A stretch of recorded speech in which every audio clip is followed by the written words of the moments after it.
Hello my intelligent friends, welcome to More Academy. आज अपना जो लेक्चर है इसमें मैं आपको डेप्रिसिएशन का थोड़ा सा अलग टाइप का प्रॉब्लम सिखाने वाला हूँ।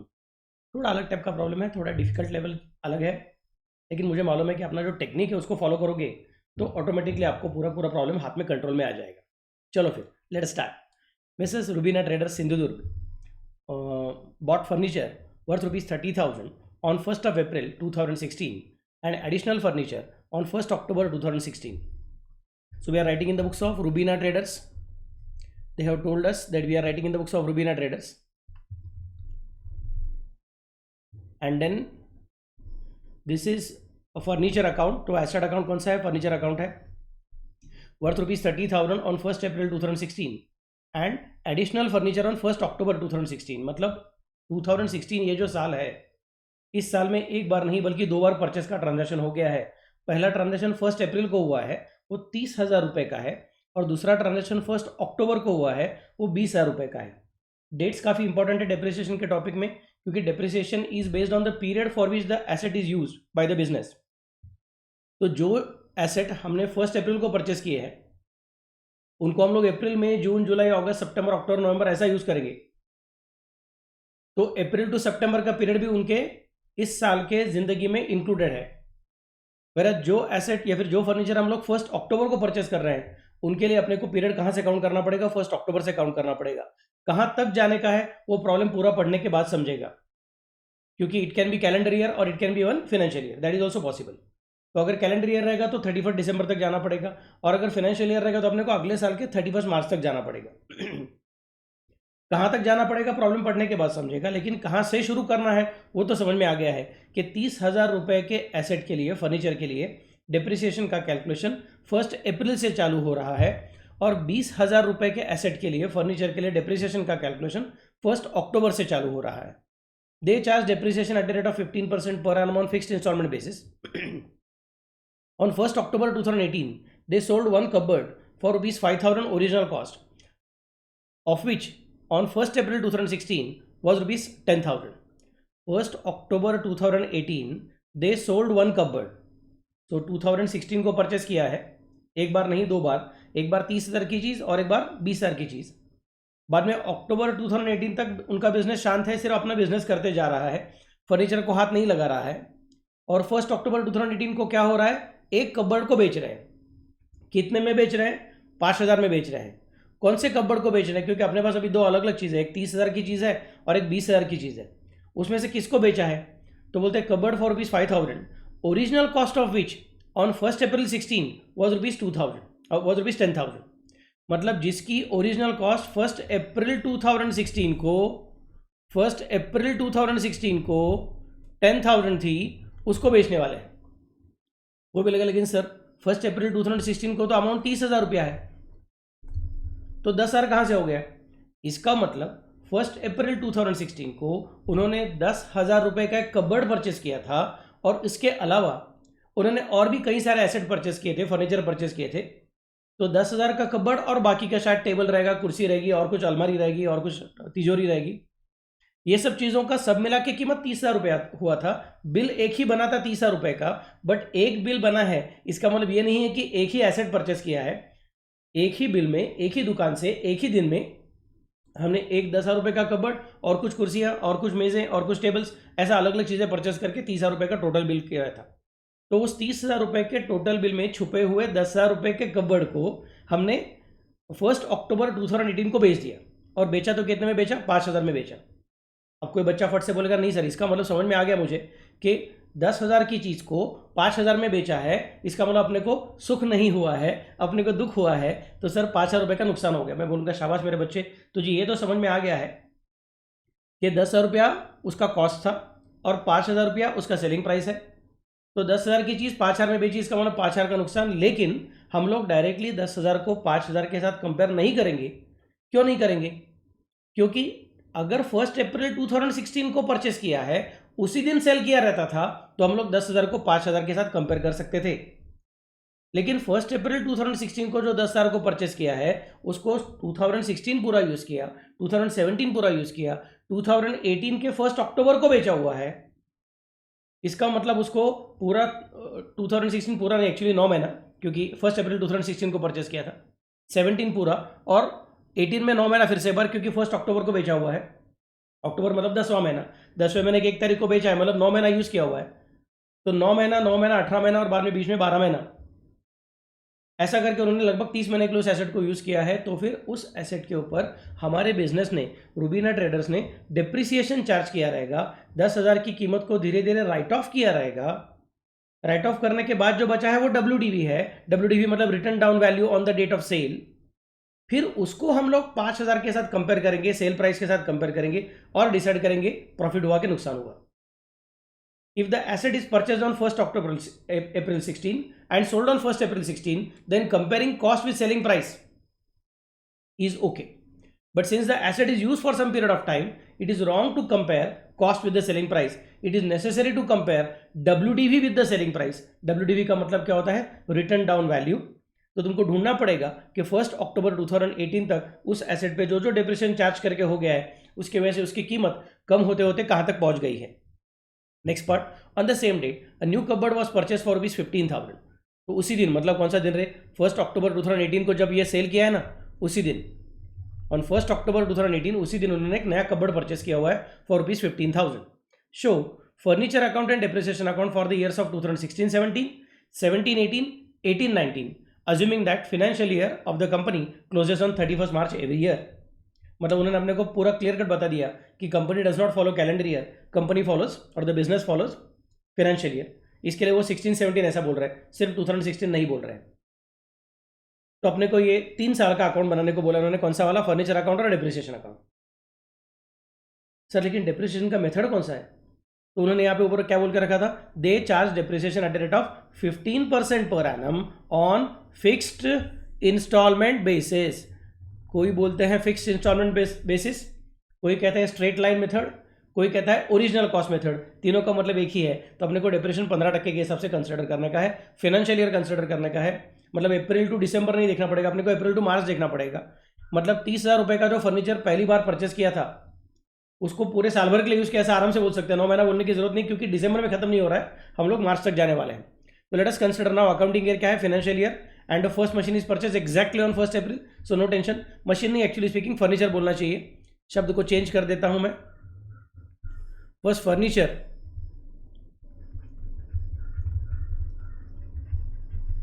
Is purchase on 1 April. तो 1 अप्रैल 2016 को जो परचेस किया उसका कीमत कितना है, 30,000। उसके 2 टुकड़े में कंसिडर कर सकता हूं। एक कौन सा वाला, 10,000 रुपये का कबर्ड, जिसको हमने 1 अक्टूबर 2018 को बेचा हुआ है। तो बचा कुचा कितना रहेगा, 20,000 रुपये का, जिसको बिल्कुल बेचा नहीं है, अपने पास ही कंटिन्यूसली यूज कर रहे हैं।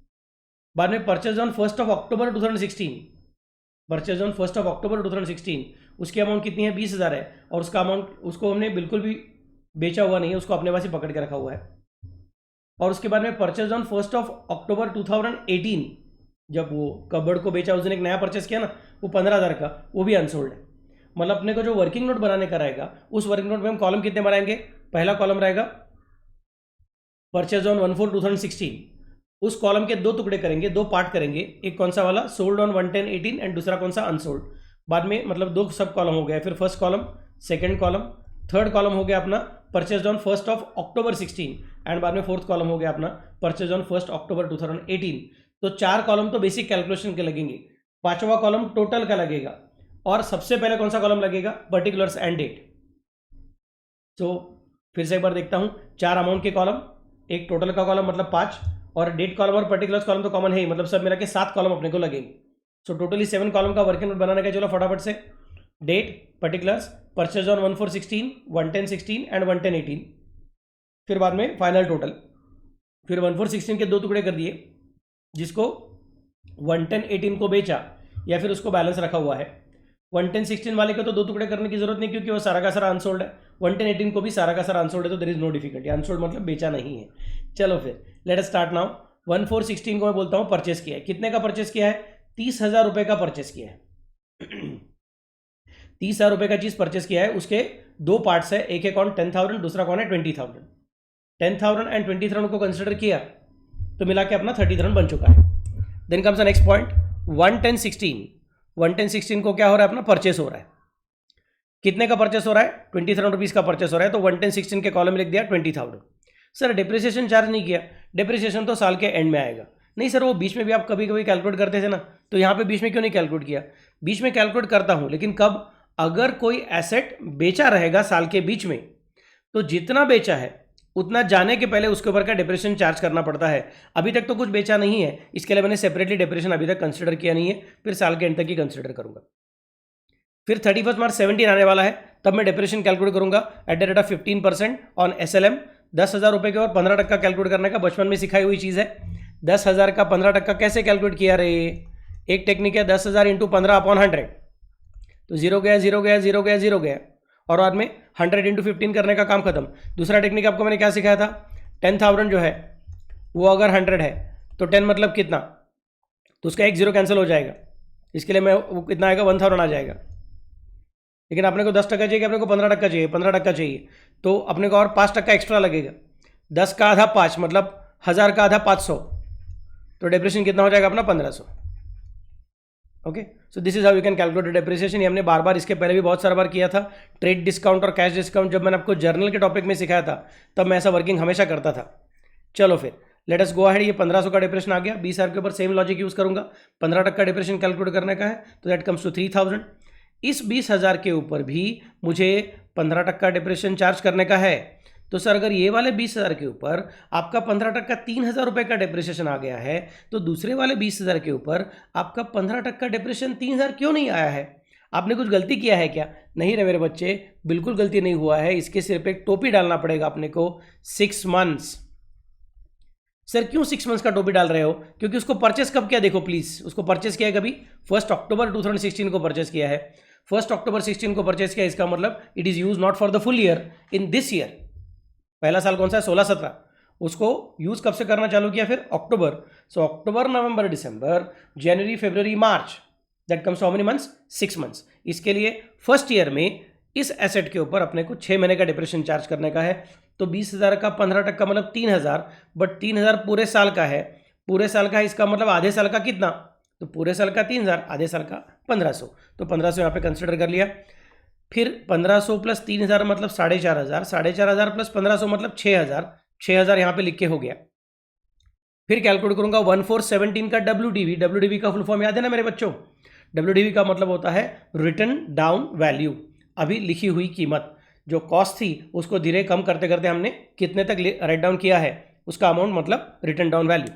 सो सोल्ड ऑन 110/18 का अमाउंट का कॉस्ट कितना था? 10,000 था, उसमें से 1,500 निकल गया, बच गया कितना? 8,500। 20 में से 3 गया, बच गया कितना? 17,000। 20 में से 1,500 गया, बच गया कितना? 18,500। 30 में पहले 20 ऐड करूंगा मतलब 50 हो जाएगा। 50 में से 6 माइनस करूंगा मतलब वो 44 हो जाएगा, 44,000, 44,000। सो WDV नाउ इज टोटलिंग। यहाँ पे भी आप क्रॉस टैली कर सकते हो। वर्टिकल टोटलिंग कितना आया और हॉरिजॉन्टल टोटलिंग कितना आया? 30 + 20 - 6 = 44, एंड 8,500 प्लस 17,000 प्लस 18,500 मतलब 44. So this is how the things will be completed. Then comes the next part, 31st March 2018. 31st मार्च, अभी पिछले हफ्ते में तबीयत ज़रा खराब हुई थी, तो अभी तक वो गले में थोड़ा तकलीफ होता है, तो if it is annoying you, sorry for that. चलो लेकिन फटाफट से कंप्लीट करते हैं। अगला पॉइंट देखो क्या कहता है। 1417 को अपना WDV रेडी हो चुका है। 31st मार्च 18 को कहेंगे depreciation eight the rate of 15% SLM। Sir अभी मुझे मालूम है कैसे कैलकुलेट करने का। 8,500 का 15% कैलकुलेट करूंगा। मैं बोलूंगा नहीं मेरे बच्चे, हमारा मेथड कौन सा है? SLM, OCM, FIM, मतलब क्या? हमेशा कैलकुलेट करने का ओरिजिनल कॉस्ट के ऊपर। तो 10,000 के ऊपर ही 15% कैलकुलेट करने का मतलब 1,500। 20,000 पे 15% कैलकुलेट करने का मतलब 3,000। हाँ सर इसके सिर पे टोपी है, मतलब फिर से 6 महीने का कैलकुलेट करने का। मैं बोलूँगा नहीं रे मेरे बच्चे, अब ज़रा संभल के। पहले क्या था, वो 14 से 31 मार्च वाले जो थे उनको 12 महीने का डिप्रेशन कैलकुलेट किया था, और 110 से 31 मार्च वाले जो थे उनको 6 महीने का कैलकुलेट किया था। इसके लिए इनके ऊपर 12 महीने का था, इनके ऊपर 12 महीने का था, और इसके ऊपर 6 महीने का था। लेकिन अभी हम लोग अगले साल में पहुंच गए हैं। अगले साल में क्या होता है? अगले साल में you are counting from 1417 to 31 March 18 for everybody. तो 1417 टू 31 मार्च 18, इसका मतलब अप्रैल, मई, जून, जुलाई, अगस्त, सितंबर, अक्टूबर, नवंबर, दिसंबर, जनवरी, फरवरी, मार्च, तो 12 महीना पूरा हो गया सबके लिए। तो ये 6 महीने का टोपी अभी जिंदगी भर सिर पे नहीं रहेगा। फर्स्ट ईयर में 6 महीने का टोपी है, अगले साल से वो पूरा पीरियड कंसिडर करने वाला है। इसके लिए अभी अगले साल में मैंने 20,000 के ऊपर पूरा 15% कैलकुलेट किया, मतलब 3,000। सो 1500 प्लस 3,000 प्लस 3,000 मतलब हो गया कितना, 7,500। फिर 1418 को अपने को WDV कैलकुलेट करने का है। 8,500 में से 1,500 गया, हो गया 7,000। 17,000 में से 3,000 गया मतलब 14,000। 18,500 में से 3,000 गया मतलब 15,500। और ये 3 और 3 6 6 और 1,500 मतलब 7,500 वो यहाँ पे आया था। 44,000 में से 7,500 कट कर दिया, बच गया कितना, 36,500। अपना कैलकुलेशन खुद करना, प्लीज डू नॉट कॉपी। मेरा वीडियो को पॉज करके आप अपना कैलकुलेशन पूरा करके बाद में चेक करने का है कि आपका आंसर बराबर आया कि नहीं आया। Then comes the next part, sir अभी तो 1418 आ गया है, अब शांति से आप 31 मार्च 2019 तक रुको, बिजनेस को करते रहो और एसेट का डिप्रेशन बाद में साल के एंड में कैलकुलेट करो। मैं बोलूँगा हाँ मुझे भी यही करना था, लेकिन तब मुझे याद आएगा कि हमने इधर लिख के रखा है it is sold on which date, sold on 1/10/18। इसका मतलब अभी 31 मार्च 19 तक हम लोग फर्नीचर को बिल्कुल हाथ नहीं लगाएंगे, सिर्फ काम करते रहेंगे, ऐसा नहीं होने वाला है। बीच में ही एक फर्नीचर जा रहा है, तो हमारा रूल क्या है, जो जाता है वो जाने के पहले अपना हिसाब चुकता करके जाता है। जो जाता है वो जाने के पहले अपना हिसाब चुकता करके जाता है। इसका मतलब क्या कंसिडर करना पड़ेगा, मुझे डिप्रिसिएशन कैलकुलेट करना पड़ेगा। किसके ऊपर, जो जा रहा है उसके ऊपर। जो अभी तक जा नहीं रहे हैं, आए ही नहीं हैं, या फिर आए हैं लेकिन रहने वाले हैं, उनके लिए अपने को डिप्रेशन कंसिडर करने की जरूरत नहीं है। जो आ चुका है लेकिन अभी जाने की तैयारी में है, उसको जाने के पहले डिप्रिसिएशन चार्ज करना पड़ेगा। तो 7,000 के ऊपर डिप्रिसिएशन चार्ज करूंगा, वो 10,000 का हिस्सा है, अपना ओरिजिनल कॉस्ट मेथड है, मतलब 10,000 के ऊपर का ही डिप्रिसिएशन कैलकुलेट करना पड़ेगा 15%। 7,000 के ऊपर कैलकुलेट करने का नहीं। 10,000 का 15% मतलब sir it must be 1,500। Sir लगता है आपने कुछ तो गड़बड़ कर दी। नहीं मेरे बच्चे, गड़बड़ नहीं है, अभी जरा ठीक से देख। अभी स्टार्टिंग पॉइंट 14 है लेकिन एंडिंग पॉइंट कौन सा है, एंडिंग पॉइंट 110 है। इसका मतलब अप्रैल, मई, जून, जुलाई, अगस्त, सितंबर, इतने ही महीनों का डिप्रेशन कंसिडर करने का है। मतलब 6 महीने का डिप्रेशन अभी यहाँ पे आएगा। जब ये आया था तो इसके सिर पे टोपी नहीं था, लेकिन जब ये जा रहा है तो सिर पे टोपी रख के जा रहा है क्योंकि साल के बीच में चला जा रहा है। तो 6 मंथ्स का डिप्रेशन कंसिडर कर रहा हूं मैं यहाँ पे। पूरे साल भर का 1500, तो 6 मंथ्स का कितना, 1500 का आधा करना पड़ेगा। 1500 का आधा मतलब कितना हो गया, 750। वो मैंने आउटर कॉलम में भी लिख दिया। फिर उसका WDV कितना बच गया on the date of sale. WDV मुझे कहा है written down value, but this is not written down value at the end of the year, this is written down value at in the middle of the year, जब वो बेचा जा रहा है तब। So it is on the date of sale. 7,000 में से 750 cut किया, बच गया कितना, 6,250। इस 6,250 को हम लोग फिर टोटल कॉलम में भी लिख देंगे। फिर बाद में सेल प्रोसीड्स का और लॉस ऑन सेल का वर्किंग टोटल कॉलम में नहीं किया तो भी चलेगा, वरना वो डबल वर्किंग हो जाएगा। यहाँ पे हम लोग सिंगल वर्किंग करने वाले हैं। इधर 6,250 लिखा ना, मतलब उसमें 5,000 भी छुपा है और 1,250 भी छुपा है, तो फिर से लिखने की जरूरत नहीं है। This is only in the particular column of that asset which is being sold. तो वहाँ पे लिखूंगा 110 को सेल प्रोसीड्स कितना मिला, 5,000। 6,250 की चीज जाते जाते अपने को 5,000 रुपये देके गई। इसका मतलब सुख देते गई कि दुख देते गई, तो ऑब्वियसली आंसर अपने को दुख देते गई है। दुख का मतलब होता है लॉस, तो हम बोलेंगे लॉस ऑन सेल। अमाउंट कितना हो गया, 1,250। Clear. Then comes the next part. फिर 110/18 को हम क्या कंसिडर करेंगे, परचेस कंसिडर करेंगे, क्योंकि उसी दिन जिस दिन तुमने एसेट को बेचा हुआ है उसी दिन नए एसेट को गर्मा गर्म ताज़ा ताज़ा परचेस कर रहे हो। कितने का है वो, 15,000 का, तो इसके लिए यहाँ पे 15,000 लिख दिया। इसके सिर पे मुझे फिर से बार टोपी लिखनी पड़ेगी अभी 6 मंथ्स की। क्यों, क्योंकि 110 को आया है, तो 110 को आया, इसका मतलब उसको अक्टूबर, नवंबर, दिसंबर, जनवरी, फरवरी, मार्च, इतने 6 महीने का डिप्रेशन आएगा। इन दोनों के ऊपर 12 महीने का डिप्रेशन आएगा। 12 महीने का डिप्रेशन आएगा। रुको थोड़ा सा चेंज करता हूं, आपको जल्दी समझने को आएगा। इन दोनों के ऊपर 12 महीना, 12 महीना, इसके ऊपर 6 महीना, और इसके ऊपर नो डिप्रिसिएशन। क्यों, क्योंकि वो चला गया है, जाने के बाद उसके ऊपर मतलब डिप्रेशन चार्ज करने की जरूरत नहीं। इस तरह से वर्किंग करना पड़ेगा। तो now I will think about it कि मेरा वर्किंग किस तरह से चलने वाला है। 31 मार्च 2019 आएगा और तब मैं फटाफट से डिप्रेशन कैलकुलेट करूंगा eight the rate of 15% SLM। तो 14,000 के ऊपर का 15% डिप्रेशन कैलकुलेट करने का नहीं है हमको। किसके ऊपर का कैलकुलेट करना है, 20,000 के ऊपर का कैलकुलेट करना है, क्योंकि मेथड कौन सा है, OCM मेथड है अपनी। तो इन दैट केस 20,000 के ऊपर का 15% मतलब 3,000, दूसरे 20,000 के ऊपर का 15% मतलब 3,000, और इस 15,000 पे 15% मतलब मुझे 2,250 लिखने की मन की इच्छा थी, लेकिन तब मुझे स्ट्राइक हुआ कि नहीं, इसके सिर पे टोपी है और ये गर्मा गर्म नया नया ताज़ा ताज़ा टोपी है, तो इसको अपने को फॉलो करना पड़ेगा 6 मंथ्स का टोपी। इसके लिए मैं 2,250 को आधा कंसिडर किया, 1,125। फिर सबका आंसर टोटलिंग करके लिया 3,000 प्लस 3,000 प्लस 1,125 इक्वल टू 7,125, और फिर WDV जो बचेगी that is the answer which we are getting. ये कौन सा दिन है, 1419 है। इसके आगे हम वर्किंग कर सकते थे क्या? हाँ कर सकते थे, मेरे पास फॉर्मेट भी बाकी रेडी है, ब्लैंक रेडी है। तो सर आगे क्यों नहीं वर्किंग किया? क्योंकि प्रॉब्लम ने बोला है 3 साल का वर्किंग करो बस। अब 3 साल का वर्किंग करने को बोला तो 3 साल का वर्किंग करेंगे, आगे का वर्किंग करने की जरूरत नहीं है। तो हमको ये पता है कि 3 साल के एंड में हमारा जो फर्नीचर अकाउंट बचने वाला है उसका क्लोजिंग बैलेंस क्या आना चाहिए? उसका क्लोजिंग बैलेंस 37,375 आना चाहिए।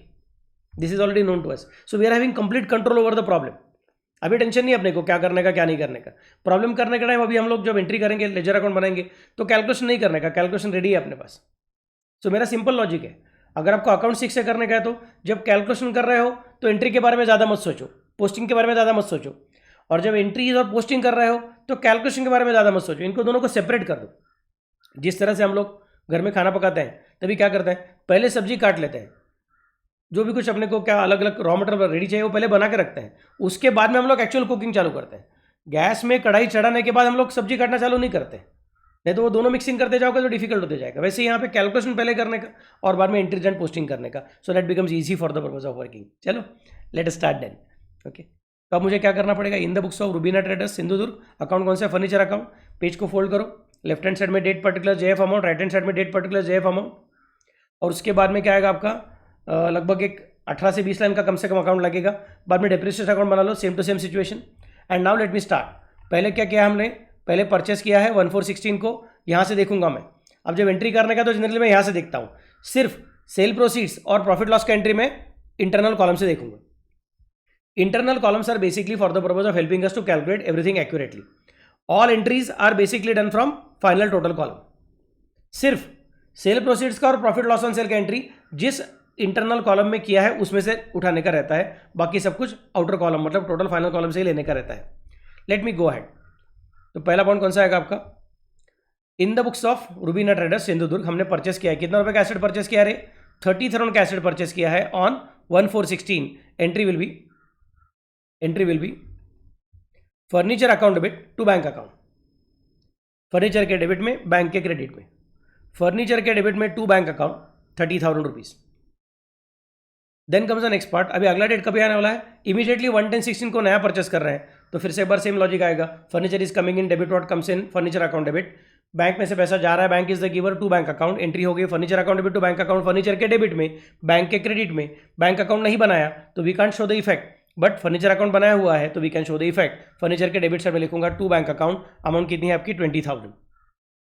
Then comes the next part, फिर साल के एंड में अपने को डेप्रेशन चार्ज करने का। डेप्रेशन का अमाउंट कितना है सर आपका, ये वाला एंट्री मेरा हो गया, ये वाला एंट्री हो गया। डेप्रेशन कितना है, 6,000 रुपये का है। तो डेप्रेशन की एंट्री क्या होती है, डेप्रेशन अपना नुकसान है, it's a non cash expenditure, so entry will be expenditure मतलब debit all expenses and losses, depreciation account debit. And इसकी वजह से फर्नीचर की value is going out, furniture की वैल्यू इज गोइंग आउट मतलब एंट्री हो जाएगी depreciation account debit to furniture account, depreciation के डेबिट में, फर्नीचर के क्रेडिट में। डेप्रिसिएशन के डेबिट में जा सकता हूँ क्या, हाँ मेरे पास डेप्रिसिएशन अकाउंट है, तो उसके डेबिट साइड में जाके लिखूंगा 31 मार्च 17 को टू फर्नीचर अकाउंट, अमाउंट कितनी हो गई आपकी 6,000, और फर्नीचर अकाउंट के क्रेडिट साइड में 31 मार्च 17 बाय डेप्रिसिएशन अकाउंट, अमाउंट कितनी हो गई 6,000। अब 31 मार्च आ गया मतलब साल खत्म हो गया है, साल खत्म हो गया मतलब क्या करना पड़ेगा, साल खत्म हो गया है इसका मतलब अपने को अकाउंट्स क्लोज करना पड़ेगा।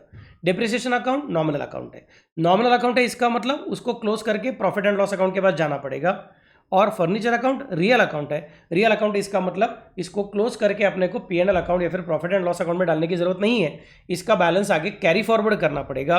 तो लिखूंगा बाय बैलेंस कैरिड फॉरवर्ड ₹44,000। सो 44 कहाँ से आया, चलो फटाफट से टोटलिंग करके देखो, 30 + 20 = 50, 50 लिख दिया यहाँ पे, उसमें से चला गया 6,000, तो 44,000 क्या है, 44,000 मेरा बैलेंसिंग फिगर है। हम लोग हमेशा बैलेंसिंग फिगर को लाल पेन से मैं स्क्वायर बॉक्स करता हूँ, इसके लिए फिर से बार लाल पेन से किया। आप लाल पेन से मत करना बाबा लोग, बेबी लोग, एग्जाम में नहीं चलेगा, आप पेंसिल से कीजिए। ओके, मेरा ब्लैक बोर्ड है तो ब्लैक बोर्ड के ऊपर मैं पेंसिल से करूंगा तो गड़बड़ हो जाएगी। Okay, so 44,000 I am considering here.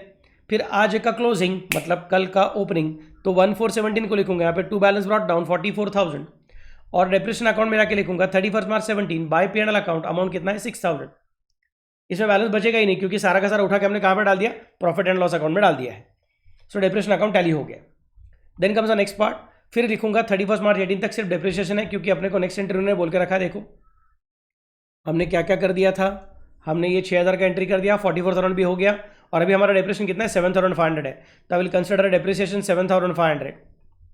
मतलब एंट्री क्या हो जाएगी फिर से बार depreciation account debit to furniture account, depreciation के डेबिट में फर्नीचर के क्रेडिट में, डेप्रिसिएशन के डेबिट में लिखूंगा टू फर्नीचर 7500, फर्नीचर के क्रेडिट में लिखूंगा बाय डेप्रिसिएशन 7500। डेट बराबर से डालना बच्चों 31 मार्च 18, और फिर साल खत्म हो गया, मतलब ये अकाउंट का क्लोजिंग सेरेमनी आ गया। क्लोजिंग सेरेमनी आया तो पूछने का रियल अकाउंट रहेगा तो बैलेंस कैरी फॉरवर्ड होगा, और नॉमिनल अकाउंट रहेगा तो प्रॉफिट एंड लॉस अकाउंट में ट्रांसफर करना पड़ेगा। चलो रे चलो फटाफट से टोटलिंग करेंगे। 44,000 में से 7,500 हटा दिया तो बच गया कितना 36,500, नाम रखा बाय बैलेंस कैरीड फॉरवर्ड। अगले पेज अगले डेट पे लिखूंगा टू बैलेंस ब्रॉट डाउन 36,500, और डिप्रिसिएशन में जाके बोलूंगा कि भाई तुझे तो पी एंड एल अकाउंट में जाना पड़ेगा, तो नॉमिनल अकाउंट है, तो रियल अकाउंट जैसे ख्वाब मत देख। रियल अकाउंट कह सकता है कि चलो मैं रुकता हूं ना प्लीज, मुझे अगले साल के लिए कैरी फॉरवर्ड करो। तू तो एक्सपेंसेस बाबा डेप्रिसिएशन, तू रियल अकाउंट है नहीं, तू एसेट नहीं है, तुझे जाना पड़ेगा कहाँ पे पी एंड एल अकाउंट में जाना पड़ेगा। तो लिखूंगा बाय पी एंड एल 7,500। इसमें आज का क्लोजिंग मतलब कल का ओपनिंग का लॉजिक नहीं चलता है क्योंकि सारा का सारा अकाउंट बंद हो चुका है। Then comes the next part. अब अपना सबसे इंपॉर्टेंट ईयर आ गया 1418। इस साल में क्या हो रहा है 110 को एक पार्ट ऑफ द एसेट जा रहा है, पूरा एसेट भी नहीं जा रहा है, पार्ट ऑफ द एसेट जा रहा है, और 110 को एक नया एसेट आ भी रहा है, और बाद में अपने को सारे के सारे एसेट के बाद डेप्रिसिएशन भी चार्ज करने का रहेगा। So let us work on that particular thing. So we have completed up to this part. हमारा आंसर बराबर 36,500 आ चुका है। अब अपने को क्या करना पड़ेगा 11018 को डेप्रिसिएशन चार्ज करना पड़ेगा 750 रुपए का। एंट्री क्या हो जाएगी डेप्रिसिएशन चार्ज कर रहे हो तो depreciation account debit to furniture account, depreciation के डेबिट में लिख दिया टू फर्नीचर 750, और फर्नीचर के क्रेडिट में लिखूंगा 11018 को बाय डेप्रिसिएशन 750। अब जो बच्चे पूरा कॉन्सेंट्रेशन से करते रहते हैं कभी कभी थोड़ा सा गड़बड़ करते हैं, बोलते हैं सर हाँ हमको समझा, अभी डेप्रिसिएशन के डेबिट में लिखा है टू फर्नीचर 750, तो सर अभी मैं क्या करता हूं मैं फट से यहाँ पे लिखता हूँ बाय पी एंड एल 11018 को ही 750, बाय पी एंड एल 750 110 को। मैं बोलूंगा नहीं मेरे बच्चे, प्रॉफिट एंड लॉस अकाउंट हमेशा साल के एंड में बनता है। इसके पहले हमने क्या किया था डेप्रिसिएशन भी एंड में कैलकुलेट किया था, रिकॉर्ड किया था, इसके लिए इमीडिएटली उसको पी एंड एल अकाउंट में ट्रांसफर करना मुमकिन था, पॉसिबल था, अलाउड था। अब तो वैसा नहीं होगा क्योंकि हमने डेप्रिसिएशन साल खत्म होने के पहले चार्ज किया है। क्यों सर, फिर आप साल खत्म होने के पहले क्यों चार्ज कर रहे हो? जनरली तो ऐसा नहीं करते हो। यस, लेकिन एक एसेट जा रहा है तो जाने के पहले अपना हिसाब चुकता करके जाएगा। सो सिर्फ उसी के ऊपर का डेप्रिसिएशन चार्ज कर रहा हूँ। वो कितना था अपना 750 रुपीज़ का डेप्रिसिएशन था। ये देखो 750 6 महीने का डेप्रिसिएशन, तो ये 750 का डेप्रिसिएशन मैं कंसिडर करूंगा। इसका एंट्री कर रहा हूँ depreciation account debit to furniture account, depreciation के डेबिट में, फर्नीचर के क्रेडिट में, लेकिन डेप्रिसिएशन को अभी फिलहाल के लिए प्रॉफिट एंड लॉस अकाउंट में ट्रांसफर मत करो। Then comes the next part. फिर WDV कैलकुलेट किया है तो उसका कुछ टेंशन नहीं है। फिर सेल प्रोसीड्स। सेल प्रोसीड्स मतलब अपने हाथ में कैश आ रही है, debit what comes in, cash is coming in, और मे बी बैंक में पैसा आ गया है, सो कैश और bank account debit, and furniture is going out, credit what goes out, so to furniture account. मैं लिखूंगा फिर कैश और बैंक के डेबिट में और फर्नीचर के क्रेडिट में लिखूंगा 11018 को बाय बैंक 5000। लेकिन अपने आप से पूछूंगा अरे जो गया है वो कितने का गया है? जो गया है वो 6250 का था, और जाते जाते सिर्फ 5000 रुपये ही देके गया है, मतलब 1250 का उसने अपने को दुख दिया है। 1250 का दुख दिया मतलब मुझे कंसिडर करना पड़ेगा कि उसको ट्रांसफर करना पड़ेगा by loss on sale account, क्योंकि debit all expenses and losses, तो लॉस ऑन सेल नाम का अकाउंट जो बना रहेगा उसके डेबिट साइड में लिखा रहेगा टू फर्नीचर, और फर्नीचर के क्रेडिट साइड में लिखा रहेगा बाय लॉस ऑन सेल। कोई कोई बच्चे कंफ्यूज होते हैं, सर आपने तो बोला था debit all expenses and losses and credit all incomes and gains, तो सर ऐसा कैसे कर दिया आपने? यहाँ पे लिखा है क्रेडिट साइड में और नाम लिखते हो लॉस का। मैं बोलूँगा एकदम परफेक्ट सोचा है तुमने, लेकिन थोड़ा सा दिमाग चलाओ। मैंने फर्नीचर के क्रेडिट साइड में लिखा बाय लॉस, तो लॉस नाम का एक अकाउंट बनाया रहेगा, उसके डेबिट साइड में लिखा रहेगा टू फर्नीचर, मतलब लॉस नाम के अकाउंट को मैंने रूल फॉलो किया, कौन सा? Debit all expenses and losses. और फर्नीचर अकाउंट तो रियल अकाउंट है, क्रेडिट व्हाट गोज आउट, तो क्रेडिट व्हाट गोज आउट मतलब 1250 का वैल्यू उड़ के चला गया, कुछ पैसा नहीं दिया उसने अपने को, लेकिन वो चला गया 1250 का वैल्यू, इसके लिए उसको क्रेडिट किया हुआ है। सो पोस्टिंग की वजह से ऐसा लगता रहेगा कि सर ने लॉस को क्रेडिट साइड में लिखा। पहले सोचो कि कौन से अकाउंट के कहां पे लिखा। मैंने लॉस अकाउंट के क्रेडिट में नहीं लिखा है, मैंने फर्नीचर अकाउंट के क्रेडिट में लिखा है, क्योंकि फर्नीचर का value is going out without giving us money to the extent of ₹1250 और इसका सेकंड इफेक्ट लॉस नाम के अकाउंट में रहेगा और वहां पे वो बराबर से डेबिट में बैठा हुआ रहेगा। So we are following the rules of nominal account and real account perfectly without making any mistake. अपना फरालू का पैसे ने जो सिखाया हुआ रूल्स है, ब्यूटीफुल रूल्स है, परफेक्टली बैठा है सब चीजें। Clear? Then comes the next part. अभी अगला डेट कौन सा रहने वाला है, उसी दिन को हम लोग क्या कर रहे हैं, परचेस कर रहे हैं। तो ये अपना 750 का भी एंट्री हो गया और ये 5000 का एंट्री हो गया, 1250 का एंट्री हो गया। फिर नेक्स्ट डेट क्या हो रहा है, 110-18 को फिर से एक बार परचेस ही हो रहा है। तो मैं बोलूँगा परचेस हो रहा है, इसका मतलब furniture is coming in, debit what comes in, furniture account debit, furniture account debit side में लिखूंगा टू बैंक, अमाउंट कितना है ₹15,000। और फिर मैं बोलूँगा अभी क्या करने का है, अभी तो शांत बैठने का, अभी साल खत्म होने तक कुछ टेंशन नहीं है। फिर जैसे साल खत्म हो जाएगा तब डिप्रेशन कैलकुलेट करो। डिप्रेशन कितने का आया, 3000 प्लस 3000 प्लस 1125 मतलब 7125। तो फिर 7125 की एंट्री कर दो। Depreciation is our loss, debit on expenses and losses, depreciation account debit to furniture account. Date क्या अभी 31 मार्च 19, 7125 लिख दिया। सेकेंड इफेक्ट, फर्नीचर अकाउंट के क्रेडिट साइड में 31 मार्च 2000, इधर 19 चाहिए, 18 नहीं चाहिए, 110 में ठीक है, 31 मार्च को नहीं चलेगा। 31 March 19 and 31 March 19 by depreciation account 7125। फिर क्या करना है, अभी अपने को क्लोजिंग सेरेमनी करना है क्योंकि 31 मार्च आ चुका है। 31 मार्च आ गया तो क्लोजिंग सेरेमनी आएगी। क्लोजिंग सेरेमनी आएगी टोटलिंग करूंगा, 36,500 प्लस 15,000 मतलब 51,500। 51,500 यहाँ पे ले लिया और फिर बैलेंसिंग फिगर ढूंढ के निकाली। अपना बैलेंसिंग फिगर खुद ढूंढ के निकालो, मैंने ऑलरेडी कैलकुलेट किया हुआ है 37,375। इस 37,375 को ऊपर जाके चेक करता हूँ, वही आंसर आया था क्या, यस अपना आंसर वही आया था 37,375। सो नो टेंशन, टोटलिंग करके देखा मैंने बराबर से, बैलेंस उतना ही आया था, फिर बैलेंस नीचे लिख दिया, टू बैलेंस ब्रॉट डाउन 37,375। और डिप्रिसिएशन अकाउंट को अभी 31 मार्च आ गया है। अब P&L अकाउंट को ट्रांसफर करने से दुनिया की कौन सी भी ताकत हमें रोक नहीं सकती है। चलो फिर अब हम उसको ट्रांसफर कर देंगे टोटलिंग करके 750 प्लस 7125, इसका मतलब 7875।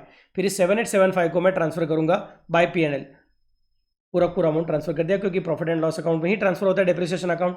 डिप्रिसिएशन अकाउंट नॉमिनल अकाउंट है, वो साल के एंड में दिस इज इंपॉर्टेंट थिंग, साल के एंड में P&L अकाउंट में चला जाता है। डन। और जो मैंने बोला था वो हो गया कि जितना बैलेंस यहाँ पे दिख रहा है अपने को 37,375, उतना बैलेंस यहाँ पे आना चाहिए, तो आ गया है। तो पूरे प्रॉब्लम के ऊपर अपना पूरा कंट्रोल है, किधर कुछ मिस्टेक ही नहीं होगा अगर बराबर से लिखा रहेगा तो। ओके, सो आज हमने एक बड़ा प्रॉब्लम किया है, कल भी ऐसे और एक बड़ा प्रॉब्लम करूंगा। और कल के प्रॉब्लम की खासियत क्या है वो बता के रखता हूं। कल के प्रॉब्लम में ओपनिंग बैलेंस भी आने वाला है, कल के प्रॉब्लम में ओपनिंग बैलेंस भी आने वाला है। मतलब हमने जैसा यहाँ पे किया ना फर्नीचर अकाउंट में, देखो ओपनिंग बैलेंस कुछ नहीं था, इसी साल को 1 तारीख को हमने फर्नीचर को परचेस किया है। लेकिन ऐसा सोच के देखो ना कि सपोज अपने को अगर उन्होंने बोला कि फर्नीचर अकाउंट आप 2019 के आगे का बनाओ, 2016 से मत बनाओ, 2019 के आगे का बनाओ, अगर ऐसा बोलेंगे तो फिर अपने को क्या कंसिडर करना पड़ेगा, अरे यार ओपनिंग बैलेंस है अपने पास, फिर अभी ओपनिंग बैलेंस के ऊपर अपने को थोड़ा अलग डिप्रेशन कंसिडर करना पड़ेगा। और जो नए गर्मा गर्म परचेस करेंगे 19 के बाद में, उनका अलग वर्किंग करना पड़ेगा। तो वैसा टाइप का प्रॉब्लम कल के लेक्चर में सिखाऊंगा। ओके, चलो then, bye bye, take care, good night.